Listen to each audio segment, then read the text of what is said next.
program anymore. But Jaden O'Neal, who's currently committed, one of your 3 commits, he certainly looks like he could be a starter in the future. I don't know if I'd say that right now about Bo Bentley. I don't know a whole lot about him other than the fact that he has an OU offer. But judging by the offers, this doesn't look like a kid, Parker, that, well, he didn't have a whole lot of other great options, so we'll just kind of throw him an offer, and, yeah, of course he's going to go to Oklahoma. I mean, he's got a K-State offer. He's got a Tech offer. Wisconsin has offered him. Arizona has offered him. So not like a whole lot of blue blood offers outside of OU, but this guy is like a very good quarterback that will have very good options outside of Oklahoma. So, like, seeing actually how good this kid is, I don't think he's better than Jaden O'Neal, but this whole situation is just very fascinating, and I'm interested to see what the next 3-4 weeks looks like for OU at quarterback in 26. Maybe Ben Arbuckle just hates Jaden O'Neal. Maybe. That's it. You want to get that narrative going?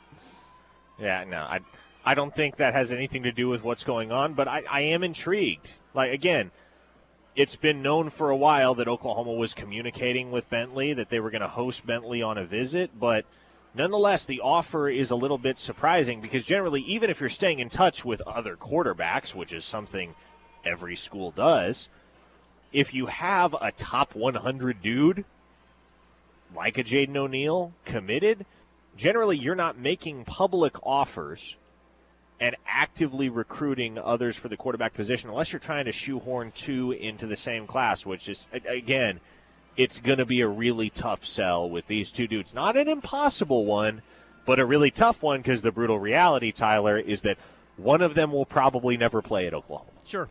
Glenn from Nashville says, read my earlier text. Bo Bentley is a distant relative to a member of the Ref Army, enough said. So Glenn was saying that Bo is a distant cousin to his wife, and they are very interested in this development. And I think we just kind of gave our analysis of the situation. Glenn was asking for it there. But, yeah, on the heels of a, very big weekend coming up for OU in the 2026 class, find this fast. I mean, Junior Day's coming up here. This kind of feels like the first real big moment for 2026 because we've been talking about Jim Knowles. We've been talking about the transfer portal. We've been talking about hiring a new OC. And not that I don't think that OU has been focused on the 2026 class. Obviously they have. They did get a commit back in December. But especially after you get this defensive coordinator hire figured out, which one way or the other, I don't think that we're still going to be waiting in a week's time, though I probably would have said that a week ago. What if we are? I mean, right, I would have said that a week ago. It feels like now, though, starting this weekend, we are full steam ahead with this 2026 class. And who do we think are some of the biggest visitors this weekend? What are some of the biggest storylines with this weekend coming up? Oh, my goodness. Can you imagine if we are still waiting on Jim Knowles at this time next week? I can't do it another week. You and I are going to. I can't. No, you and I are going to have toilet bowl hairlines by then.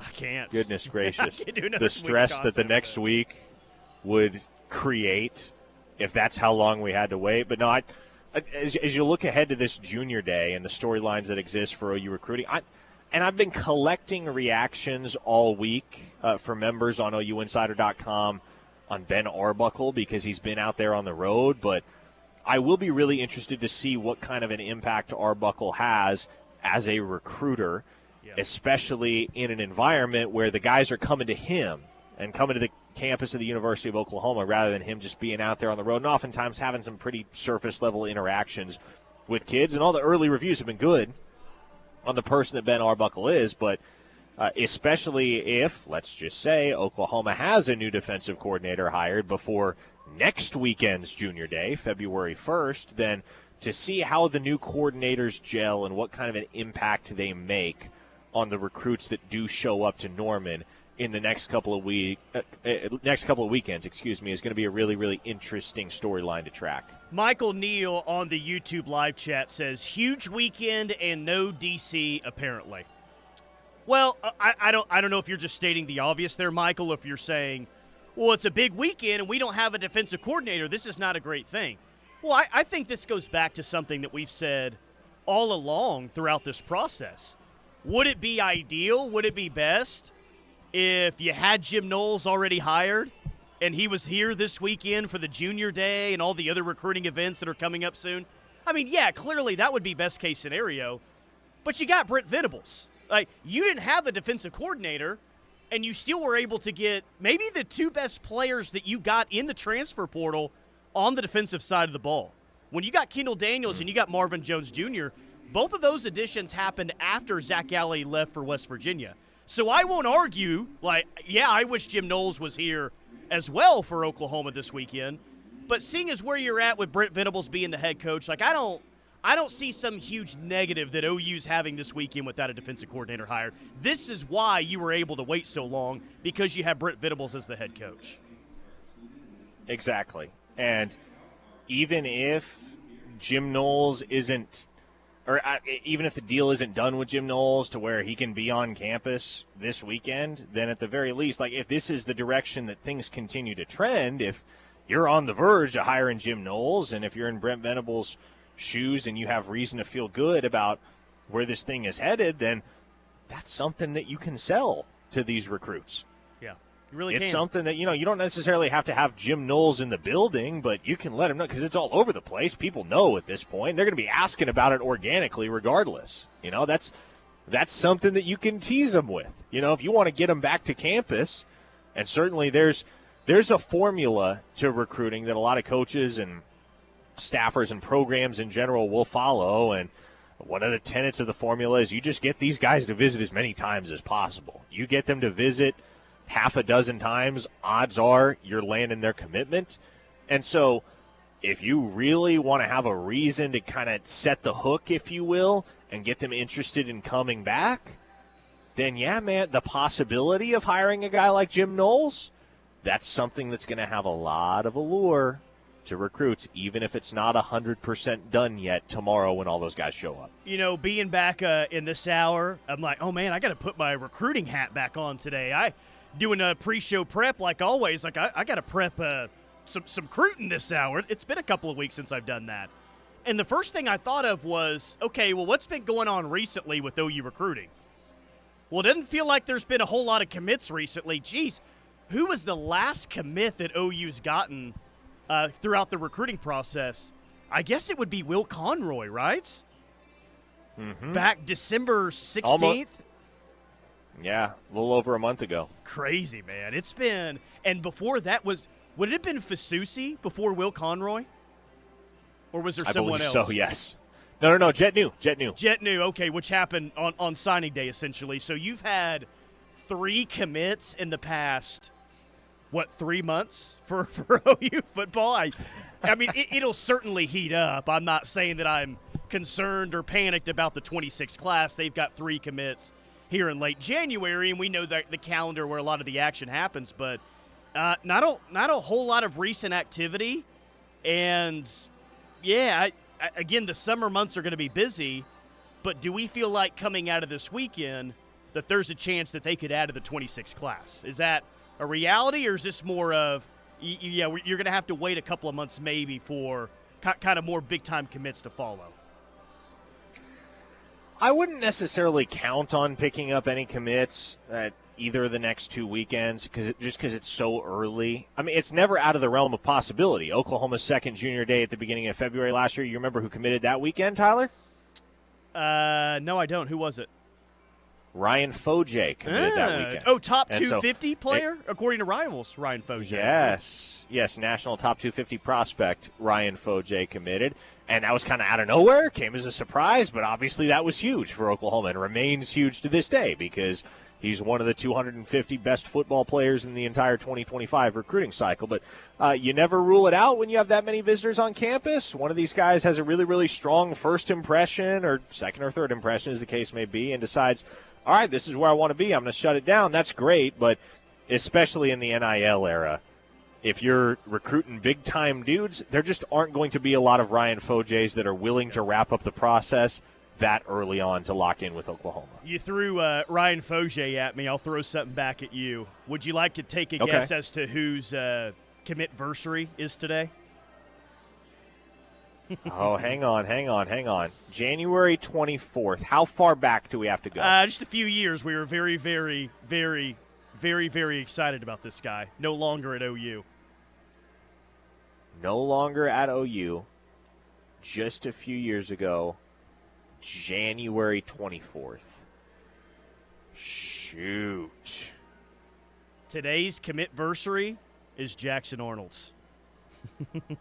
Oh, my goodness. That's right. Yeah. Happy commit-versary, Jackson Arnold. Now at Auburn. Top 10 Auburn, some will tell you.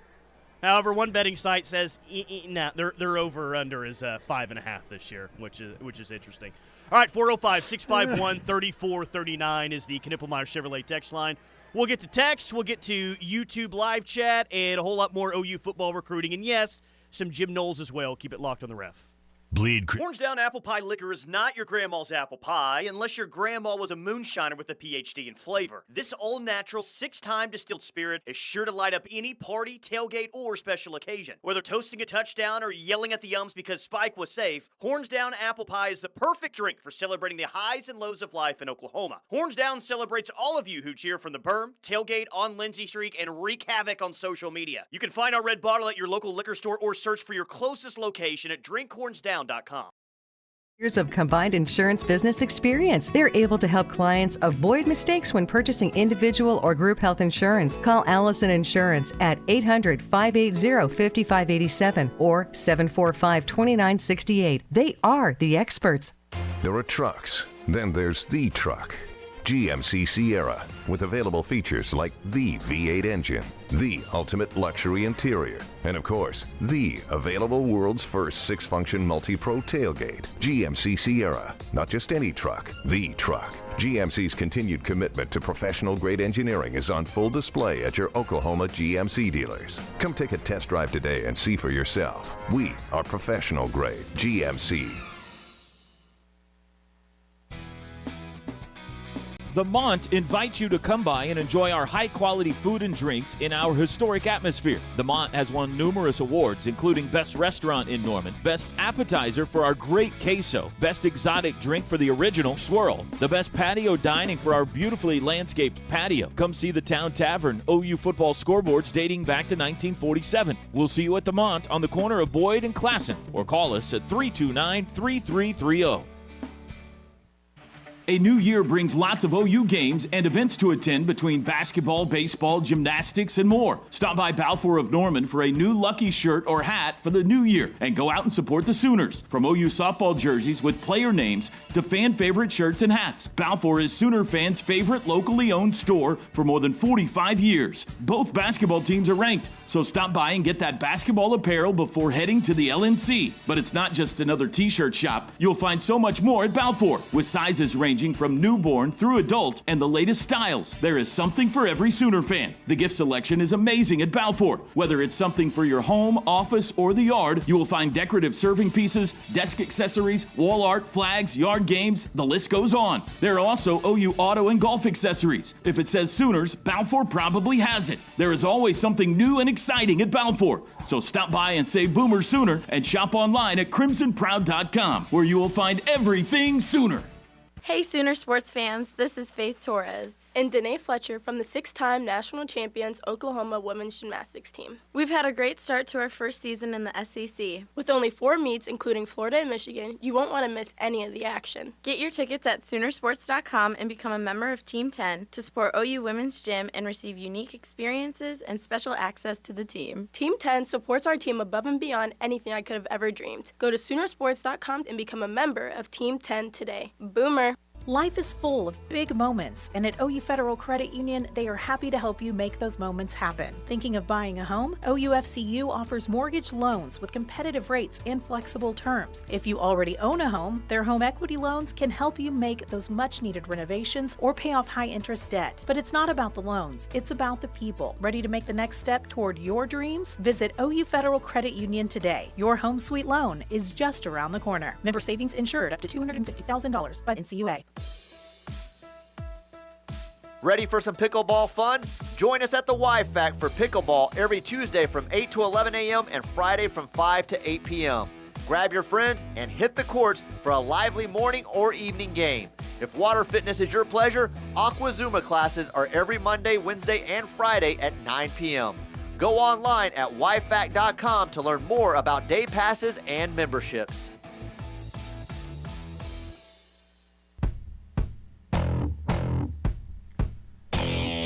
locked in with McComas and Foon, live on the ref for the Houma Sooner fans. No Grayson today. He's off calling a basketball game. So back to locked in the old school way. Tyler McComas, Parker Thune, we got you until 3 o'clock. And then Teddy will join me on the rush from 3 to 6 today. Before we get to the text line and YouTube live comments, I had this down because, last year, who was the big name that you and I seemingly brought up more than any other throughout the recruiting process for OU?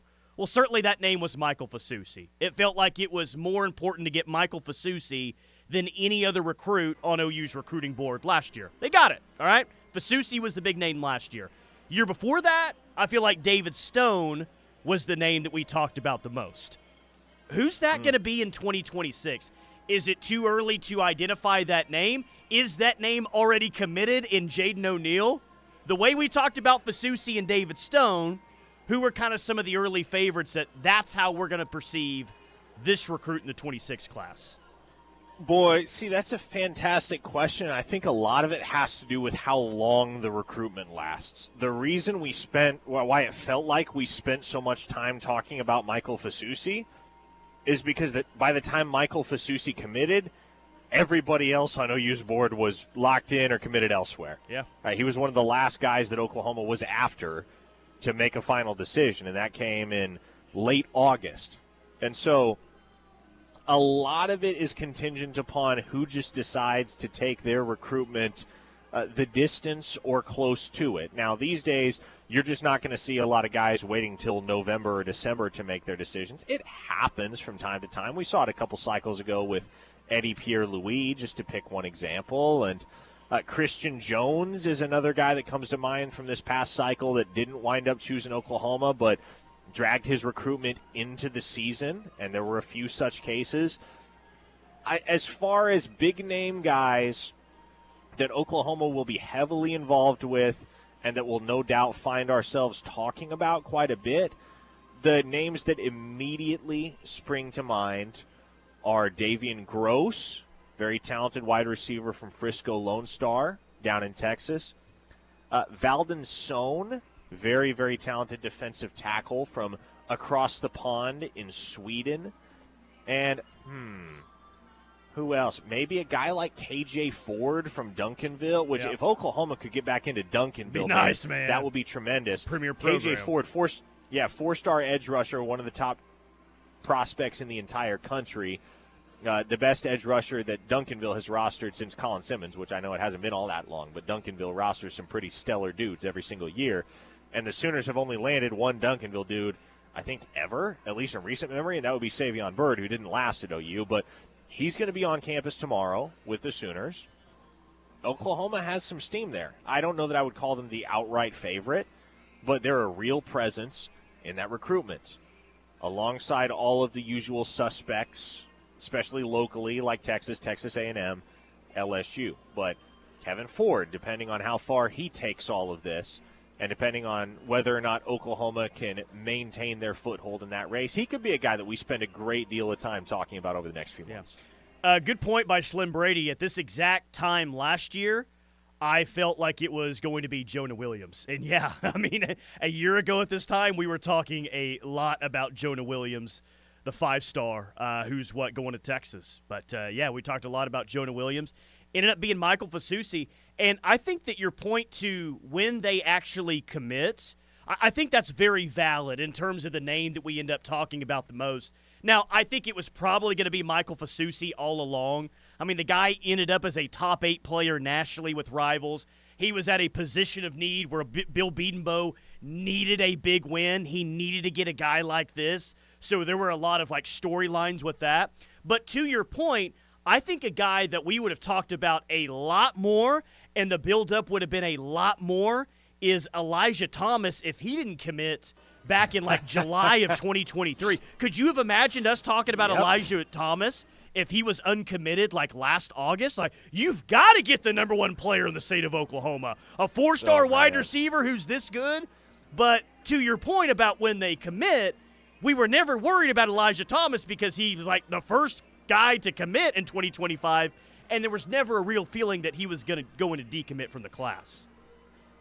It's almost like you don't want to hear us talking about XYZ dude for a prolonged period of time, because if you do, that's probably a bad sign. Well, not always. I mean, we spent the entirety of calendar year 2022 talking about Peyton Bowen, only for him to finally pull the trigger on OU at the very tail end of the early signing period. But it's those guys like Elijah Thomas that commit with very little pomp and circumstance, or even a guy like Cortland Guillory, right, that picked up his OU offer in February last year and was committed by April. If you're not talking about him for very long, typically a good sign, because that means their recruitment is free of drama, free of headaches, free of a whole lot of uncertainty. Texter from Texas 214 says Deuce Gerald's Overton. A couple of players. Deuce Gerald's is a good one. Yeah. Deuce Gerald's is a good one. Taj Overton is certainly a good one as well. Two solid nominations. I mean, we've known about Deuce Gerald's now for 4, 5, 6. I mean, at least we've been talking about him for 4, 5, 6 months, and he's got every major offer that's out there as a defensive lineman. He's really, really good. That's for sure. Okay, 832 Mike says, this offering of another quarterback when O'Neal has been loyal throughout his entire commitment is another reason why much of the fan base has lost faith in BV. He consistently makes problems for himself. Okay, look, and I understand the onus behind that comment, 832 Mike. I understand why that's something, but I guarantee you, I can guarantee you that even if you don't know what's going on with the Bo Bentley offer, even if I don't fully understand what's going on with the Bo Bentley offer, I promise you, Brent Venables and that Oklahoma staff are not stupid enough to offer another 2026 quarterback without at minimum having a conversation with Jaden O'Neal ahead of time and making him aware. Because you know when you offer another quarterback, it's going on Twitter the second you get off the phone. Oh, yeah. And so Jaden O'Neal's going to see it. He's going to find out. He's going to be in the loop. And so I would consider it an absolute certainty that the OU staff found time to get on the phone with Jaden O'Neal, let him know what was happening, let him know the reasons, whatever they may be, for offering Bo Bentley, and just made it clear to him that everything, at least from their end, was all good. Other news in 2026, of course, you got the big weekend coming up this weekend. Ben Arbuckle stopped by to see Kaden Jones. I think most people are familiar now with KD Jones up in the 918. Really, really good running back, and he just released a top 5. I think it was on Wednesday. Oklahoma, Tennessee, and Louisville in the top 3 there for Kaden Jones, the son of former Sooner Kewan Jones. If I had to guess, and I mean, this is just purely a guess, OU and Tennessee, probably the top 2 for Kaden Jones. That's kind of exactly the direction I was about to take it. You know, you see Kansas, Louisville, Vanderbilt on that top 5. You're like, okay, we got that. You see Tennessee, and okay, that one could be problematic. So in a lot of ways, it feels like a top 2. I know Kaden Jones really, really likes Kansas, and I know he really, really likes Louisville. I don't think there's as much juice there with Vanderbilt, but I know he really, really likes KU and Louisville. I'm not totally dismissing them, but that does feel like the type of situation, and it's one that we've gone back to periodically over the course of his entire recruitment, which spans almost 2 years now. Does kind of feel like a situation where he's going to take his time with it, and that's kind of always been the plan, but is that dude really going to say no to Oklahoma unless this thing just crashes? It's going to be really and difficult burns? for him, too. Man, and it feels like – I mean, he could, just because his dad was a multi-year starter at Oklahoma, I think we know this, does not guarantee that he would pick Oklahoma. Now, where I would really be concerned is if, well, OU really didn't do its due diligence there. Tennessee or Louisville or Kansas, man, like OU wanted him, but those other schools just did a much better job of recruiting Kaden Jones. Best I can tell, man, that really hasn't been the case. It does look like Tennessee's been recruiting him hard, Kansas and Louisville and everyone else in their top 5. But at least to me, I definitely think it's fair to say OU has definitely done their due diligence to show Kaden Jones that they really want him in this 2026 class, for what that's worth. And you know with Brent Venables and this staff, Tyler, that they're not going to screw it up with in-state kids. Sure. That is the one thing that they have absolutely committed themselves to doing, or not doing, I suppose, because they're aware. They're aware of the missteps that Lincoln Riley and his staff made during their time here, and they're not going to repeat those mistakes, man. They are going to make sure that they have the state of Oklahoma locked down, and that anybody that's good enough to play at Oklahoma that is from within state lines is going to have every reason to say yes to Oklahoma. Whether they do or not is ultimately up to them, but Brent Venables and these guys are going to give them every reason to. So I don't really worried about them taking a wrong turn with Kaden Jones. Well, this goes without saying. I'm ready to transition to the Jim Knowles talk here. I'm ready for Jim Knowles to make a decision. You're ready for Jim Knowles to make a decision. Everyone out there that roots for Oklahoma, affiliated with Oklahoma, is ready for Jim Knowles to make a decision. We need this to happen, and I think that's been the case for a couple of days now because we're starting to lose it a little bit. Chucktown Sooner, South Carolina texter says, it sure feels like this Jim Knowles deal is just going to end up being OU taking another embarrassing L for all of college football to clown us for. So I feel as though we're starting to lose faith a little bit as this goes on. Like, oh, God, we're hearing about Penn State now and Notre Dame, and who knows who else is trying to get Jim Knowles now. All this is everyone's going to be pointing and laughing at us once again once we don't get Jim Knowles. We need this thing to end, man. In a hurry. Yeah, man, and if it all goes down favorably and Oklahoma is able to close the deal with Jim Knowles, you're gonna be feeling like Kevin Malone when this is all over. Just nice to win one, especially win one this big. You and I haven't done a show together in a few weeks, though, but just in the many different ways that we found to talk about the Jim Knowles situation while we wait, one thing I brought up yesterday is, and this is probably already true in my opinion, but upgrade at coordinators from last year, which is a really good start in what's going to be a very critical season for OU this year. We'll see about Ben Arbuckle, but I've got confidence that it's going to be an upgrade at the offensive coordinator position from last year. And though, hey, I almost said Ben Arbuckle there. Though, the defensive coordinator that you just parted ways with, Zach Alley, or that Zach Alley left to go to West Virginia, he clearly has a high upside and a great career. If you get Jim Knowles, there's no question that you would be better at defensive coordinator than what you were last year. So if you get Jim Knowles, I think it's a significant upgrade at the two coordinator spots than what you had last year. And I think the hope, Parker, is because you have Jim Knowles at defensive coordinator, because you have Ben Arbuckle at offensive coordinator, and he can oversee the offense, maybe, just maybe, that would all equal that you're better at head coach as well, because it frees him up to do some things more and be more of a CEO head coach. The point is that Jim Knowles being hired by OU, not only do I think you could say you're definitely better at the two coordinator spots, but maybe, hopefully, we get to a point next year where we're saying, well, those moves made you better at head coach as well. We'll see.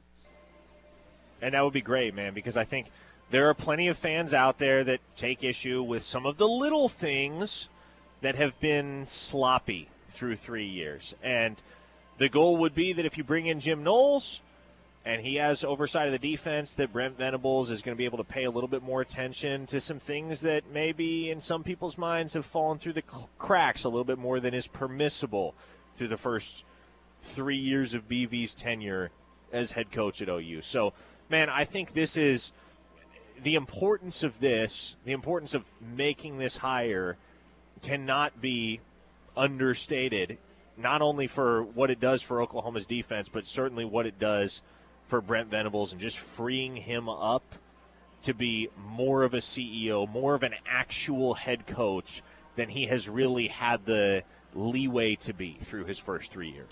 Someone texted this in during the rush earlier this week. I don't know who would be the front runner right now for KREF Recruiter of the Month, but if OU gets Jim Knowles, it would have to be his fiance, right? That gets KREF Recruiter of the Month. I said she should be KREF Recruiter of the Year at that point. Yeah, maybe. Just hand her the award in January. 2025 has just begun, but we have our KREF Recruiter of the Year if it happens. It could be Jim Knowles' fiance. 405-651-3439, Knippelmeyer Chevrolet text line. We'll get to more of your feedback coming up, more OU recruiting, and more Jim Knowles talk as well, right here on the Ref for the home of Sooner fans. Hornsdown Apple Pie Liquor is not your grandma's apple pie unless your grandma was a moonshiner with a PhD in flavor. This all-natural, 6-time distilled spirit is sure to light up any party, tailgate, or special occasion. Whether toasting a touchdown or yelling at the Yums because Spike was safe, Hornsdown Apple Pie is the perfect drink for celebrating the highs and lows of life in Oklahoma. Hornsdown celebrates all of you who cheer from the berm, tailgate, on Lindsay Street, and wreak havoc on social media. You can find our red bottle at your local liquor store or search for your closest location at drinkhornsdown.com. OU and Jimmy Austin logo are sure to catch everyone's eye. You don't have to be a golfer to shop at Jimmy Austin. They also do corporate special orders for you and your company. Call them today, 405-325-6716, or visit theougolfclub.com for more information. Hi, this is Jack Kiker with Knippelmeyer Chevrolet, located in Blanchard, America. My grandfather, Larry Knippelmeyer, tells me everybody deserves to save money, so say goodbye to those pushy big-time dealers with all those add-ons like paint protectors, nitrogen tires, and everything else that they could possibly think of. Then come down to Knippelmeyer Chevrolet, just 15 minutes from OKC or Norman.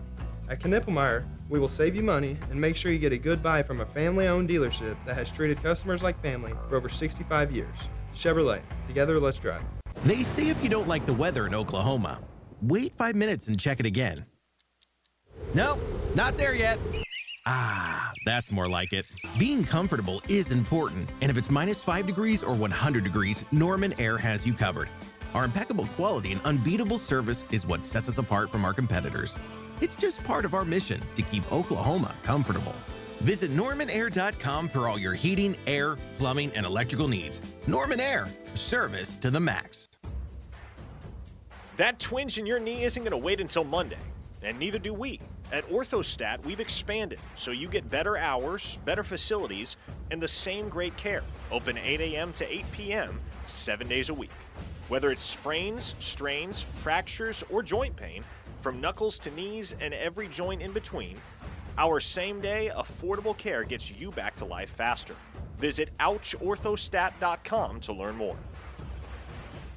Come see Bob Hurley RV at the Oklahoma RV Showdown at the Oklahoma Fairgrounds in the Centennial Building from January 23rd through the 26th. Bob Hurley RV will have the largest selection of RVs at the show, all with exclusive show pricing. Whether you're looking for a travel trailer, motorhome, or fifth wheel, we've got something for everyone. Plus, meet the manufacturers on site and get financing right at the event. Visit Bob Hurley RV at the Oklahoma RV Showdown only at the Oklahoma Fairgrounds. See you there January 23rd through the 26th in the Centennial Building. When you're high, you feel different. You think different, you talk different, you draw different, you listen to music different, but you probably knew that. Problem is, you also drive different, and not in a good way. That's why driving high is illegal everywhere. So if you're high, just don't drive. Make a plan to get a sober ride. Because if you feel different, you drive different. Brought to you by NHTSA and the Ad Council.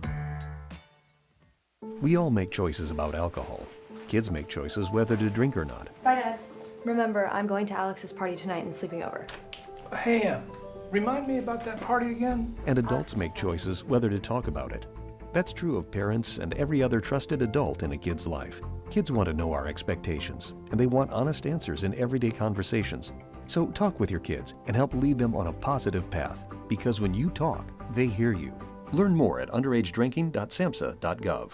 Dear hero, whoever you are, you save lives. I live with sickle cell and the pain and the issues that come along with sickle cell every day. I'm most grateful that people are willing to go out there and take their time, their blood, and give me new life. Because of you, I'm allowed to see my son grow up. Giving equals living. Give blood. Replenish the supply. Learn more at hhs.gov/giveblood. Brought to you by the U.S. Department of Health and Human Services. Final segment, locked in with McComas and Thune today. Dorsey Jones, Buick GMC in El Reno, bringing the Sour locked in. Dorsey Jones is family-owned and operated. Established in 2020, but many of their employees have been there for more than 20 years. They sell Buicks and GMCs, which are some of the best trucks and SUVs on the road. Dorsey Jones, Buick GMC in El Reno. You've been at the Riverwind Casino today. What's going on out there? I have been out at the Riverwind Casino. Usually Steely's out here on Fridays, but Steely's out all week, has been out all week. He'll be back Monday. In the meantime, I am performing all of his usual duties, which includes the Friday trip to Riverwind Casino, which is, of course, conveniently located off I-35 and Highway 9. Features almost 3,000 of your favorite games, 20 table games, 11 poker tables, and its own off-track betting lounge, as well as the state-of-the-art Showplace Theater. Over 1,500 seats. And you can come enjoy some of your favorite musicians live with endless gaming and entertainment options. There's something for everyone here at Riverwind. And if you're here at Riverwind or in the area and you want to come to the Showplace Theater to see Gladys Knight free of charge on February 28th, I've got some free Gladys Knight tickets if you want to stop by the box office where I'm set up. All right, let's see what's going on the Knippelmeyer Chevrolet text line. Les in Hayes, Kansas says, we need to chill a little. We don't need Jim. It would be very nice and be a great boost for OU. Biggest thing, give BV time just to do his job. Jim would be a great hire. From the 405, not only can BV be more of a CEO, but he can also give more time to his family and wife with her health issues. That is very true. 512 texter says, year 4 is the year of hope for OU football. Pathetic. And then this texter from the 405 says, does anyone know who at OU is the end-all, be-all decision maker to not pay more to get Jim Knowles? Is it Josie or someone else? I can't believe we are going to lose him to Penn State or Notre Dame because we are unwilling to pay more. It's becoming embarrassing. I feel like OU is definitely willing to pay Jim Knowles an amount that he is very much worth. An amount that is extremely competitive with the other teams out there that are offering him jobs. I mean, the rumored offer for OU, wouldn't that make him the highest paid coordinator in college football? Yes, it would by a wide margin. And you know what? If you don't want to take our word for it, homers that we are, Thune and McComas, well, then I'll quote you Football Scoop's article last night on the Jim Knowles situation where they say, and I quote, Oklahoma is willing to overspend lest pay the cost of purchasing a brand new coaching staff and roster after the 2025 season. Industry sources told Football Scoop that the Sooners are prepared to offer up to $3 million a year. I mean, again, I don't think that you can be critical of OU not spending money on this deal when they're willing to offer him $3 million a year, which would be by far the most that OU's ever paid for a coordinator, and he'd be the highest paid assistant coach coordinator in the country. Like, do they have the highest offer on the table? I don't know. Maybe Penn State really is offering him $3.2 million a year. But I'm not going to be critical when OU's offering him $3 million. That is extremely, extremely competitive. Like, that's an unbelievable offer for a defensive coordinator. When you're talking about making a coordinator the highest paid coordinator in the country, I don't think it is warranted to accuse Oklahoma of being tight with the purse strings. Right. Now, I mentioned this in the 12 o'clock hour, Tyler. I would be curious to know if it becomes necessary to take this thing north of $3 or maybe $3.5 million. Does Oklahoma have a point at which they back out? Are they going to let this thing fall apart for the sake of 100 G's or 200 G's, whatever the case may be? Or are they in this thing so deep that they just are determined to pay the highest amount, whatever that ends up being? Depends on what their plan B offer. I mean, I think it depends on what their thought is. Like, okay, if we don't get this, then here's the plan that we have in place. And just to tell you, I've heard some scuttlebutt that they have a plan B in place, and they like that. Well, you know what's in place. I wasn't told what that exactly is, but if they like that plan enough, then maybe there is a point where they just say, all right, let's go with this. But at the same time, they've waited for over, 3 weeks now on this whole thing? If not 3 weeks, then pretty close to it. So I would imagine that OU is, at this point, like as long as they've waited, they may not have the highest offer on the table, but they're going to have an extremely competitive offer that puts them with more than a chance to land Jim Knowles. That's what I would guess. You don't wait this long and say, I think we're going to go cheap on this. No way. Yeah. No, you're right. I think for many people, though, where they stand on it is because, there was all the noise going around about how much Oklahoma was willing to pay for Dan Mullen to be their OC. And then for a variety of reasons, nothing ever materialized between OU and Mullen. And so, especially with how far down the road this is between OU and Jim Knowles, I think the way that a lot of people view this is, okay, don't just tell me that you're willing to pay big money only for this not to come to fruition. Show me that you're willing to pay whatever it takes to get the University of Oklahoma the best defensive coordinator in college football. Deliver him to me. Let me roll through a few texts here. Dan says, from what I've seen the last 3 years, this staff doesn't think too far ahead. Gunny says, I'd love to smoke a few bowls with Noles. I'm sure he'll make a T-shirt of that if it happens. 200,000 Bowls with Noles. That UPS guy says $200K is way cheaper than Venables buyouts. Texture from the 918. Yes, it is. Love all the people telling OU they need to pay more. Why don't these yahoos spend more time and donate to the Noles Fund? OU shouldn't be held hostage by one coach other than maybe Nick Saban. Oh, yeah. Being held hostage by Nick Saban. Oh, boy, that'd be quite the time. Greg and Muskogee. Sausage Sooner says he hasn't eaten since Tuesday. And Same. that he wants this all to end so he can eat again. Sausage Sooner, it's okay. You can eat. You can eat. What's going to be the meal? Just go have a sandwich. You won't miss anything. Is it going to be Brahms Sausage Sooner when the news drops? Brahms if it's good news? I mean, I asked people on Twitter, hey, what's the biggest selling point you would have the Jim Knowles? And I feel like 25% of the responses were, we have Brahms, and Ohio doesn't. You're not lying. What does Ohio have? Tim Hortons? And Skyline Chili, which half the people think is, oh, yeah, it's really good. Other people think it absolutely sucks. So depending on what your opinion of the chili is up there. I don't know. Who knows what Jim Knowles thinks of it. Again, big Junior Day weekend coming up, 2026 class. You've currently got 3 commits right now. We mentioned earlier that OU has extended another offer to a 2026 quarterback, Bo Bentley, 4-star QB from Texas. And I did see this earlier this week, just kind of looking ahead to the season a little bit. What's your initial reaction to OU's win total by one betting service, like many more of these numbers to come? How about 7 as an opening win total for Oklahoma in 2025? Which way do you lean there? I mean, seems fair. Seems fair.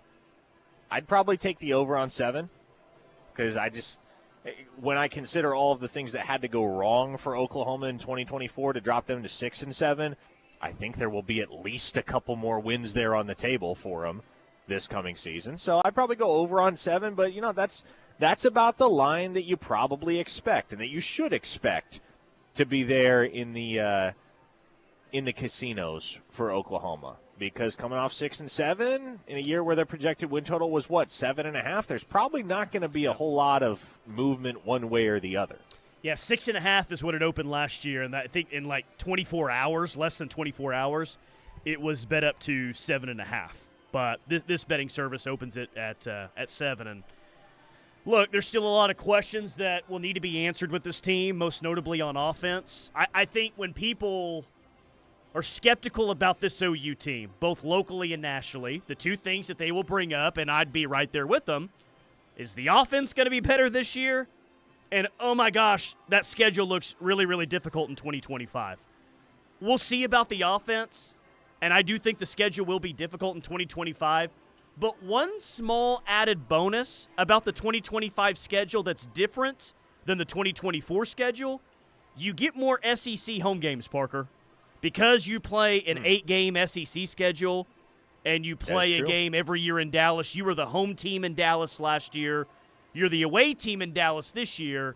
So instead of getting 3 SEC home games, you get 4 SEC home games. And we'll see if that matters all that much to Oklahoma this year or not. But having that 4th SEC game at home is certainly not a bad thing. What, just 3 SEC road trips this year? Yep. Knoxville, Tuscaloosa, Columbia, South Carolina? Yep, and then you'll have the one in the non-conference going to Temple. early on in the season. So just, 4 true road games this year. I forgot about that. We get to go to Philly. Yeah, you're saying it with being a little bit more enthusiastic with the way that I would say it. Do we get to go to Philly, or do we have to go to Philly? I mean, to be like, we're going to Philly. The people there. The sports fans there. Not that I think Temple will sell out the stadium or anything like that. But I'm not a big fan of the people of Philly. But I'm sure it'll still be a fun road trip going to see OU go up there and play Temple. Good time. What road trip, though, you looking forward to the most? I am looking forward to the Tennessee road trip the most because I missed out on that one in 2015. Probably Tuscaloosa. I've been down to Alabama's campus before. Actually been in that area quite a bit, more than I probably expected I would have over the last 3-4 years. I really, really like the University of Alabama's campus and the surrounding area. So that ought to be a fun trip. I'm excited to see a game in Bryant-Denny. Between that and Knoxville, Tennessee, I'd probably lean toward – I have been told to keep expectations for Columbia, South Carolina very, very low. Everyone has told me you will hate Columbia. Really? So with that in mind, I am keeping expectations low, and I'm expecting that my favorite road trip will be Tuscaloosa. I don't think Columbia is one of the best SEC towns, but that's interesting that you've been told that you're going to hate Columbia, South Carolina. If there's a Columbia that I hate in the SEC, it's definitely Columbia, Missouri. I think Columbia, South Carolina at least will be my favorite Columbia in the SEC. But I feel like their home atmosphere, like their stadium atmosphere, pretty cool. I feel like that trip could be a little underrated, but okay, interesting. Guess I'll go in with low expectations too, I suppose. I haven't been to Alabama or Tuscaloosa in 21 years, however long it's been since OU was out there in September of 2003. But they did put sauerkraut on the hot dogs inside the stadium last time I was there, so just something to watch out for. Not sure if that's your jam or not. Sauerkraut? I've never been a sauerkraut guy. I'm going to have to keep an eye out for that. Neither have I. Miss me with the sauerkraut. Yeah, I don't know. I may not be going with the stadium hot dog there in Bryant-Denny Stadium. I Bleed Crimson says, are you serious? Philadelphia is an awesome place to visit. Heck, at minimum, you get to check out Pat's King of Steaks. Order steak with Cheese Whiz and Whiz fries. Anything Cheese Whiz, I am out on. My apologies if that is your thing and you're a big Cheese Whiz guy or gal. I certainly am not. If it contains Cheese Whiz, it's a no from me. I think Pat's and Geno's are the two that everyone talk about out there in terms of cheesesteaks. All right, that'll do it for us on Locked In. The Boz is going to join us today at his normal time, coming up at 4:50 today. Keep those texts coming, 405-651-3439. We'll talk some OU hoops next hour, certainly some Jim Knowles as well.